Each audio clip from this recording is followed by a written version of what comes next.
Hey hi hello నేను మీ Sony trends makeover సోనీని మాట్లాడుతున్నాను. ఎలా ఉన్నారు అందరూ? మేము చాలా బాగున్నాం. మీరందరూ ఎలా ఉన్నారు? కామెంట్ సెక్షన్లో కామెంట్ చేయండి.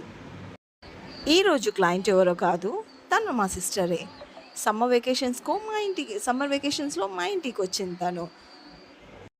సో తను ఏంటంటే లింగంపల్లిలో తను స్కూల్లో ఒక టీచింగ్ చేస్తుంది. సో తను చెప్పింది నెక్స్ట్ మంత్ స్కూల్ స్టార్ట్ అవుతుంది కదక్క, సో తనకు మళ్ళీ నాకు టైం వీలవ్వదని చెప్పేసి ఇతను ఒక మంచి హెయిర్ కట్ అని చేయమని చెప్పేసి నన్ను అడిగేసింది.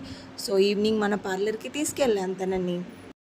సో మనం హెయిర్ కట్కి ప్రాసెసింగ్ ఏంటో మనం స్టార్ట్ చేసాము. సో ఫస్ట్ తన రిక్వైర్మెంట్ ఏంటంటే తన హెయిర్ కట్ అనేది షార్ట్ అవ్వద్దక్క, బట్ ఏంటంటే బ్యాక్ సైడ్ నుంచి కొంచెం స్టైలిష్గా కనిపించాలి అని చెప్పేసి అన్నారు.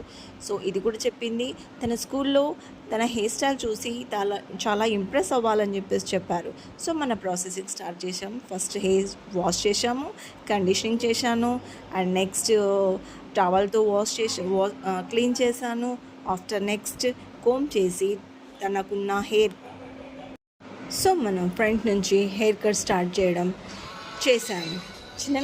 చిన్ననాటి కబుర్లు చెప్పుకుంటూ హాయిగా నవ్వుకుంటూ సరదాగా హెయిర్ కట్ అనేది కంప్లీట్ చేశాను.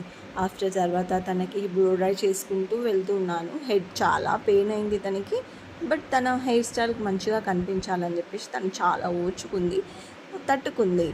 అండ్ లాస్ట్కి చూసుకుంటే హెయిర్ స్టైల్ మీరు చూస్తున్నారు స్క్రీన్ పైన ఎలా ఉందో. సో తను నా దగ్గరికి వచ్చి చాలా రోజుల నుంచి తన కోరిక ఉండే నా హ్యాండ్ నుంచి హెయిర్ కట్ చేసుకోవాలని చెప్పేసి. మోరల్ ఆఫ్ ది స్టోరీ ఏంటంటే తనకి హెయిర్ స్టైల్ అనేది చాలా నచ్చింది. మీకు నచ్చితే కూడా లైక్ చేయండి, సబ్స్క్రైబ్ చేయండి. Thank you so much.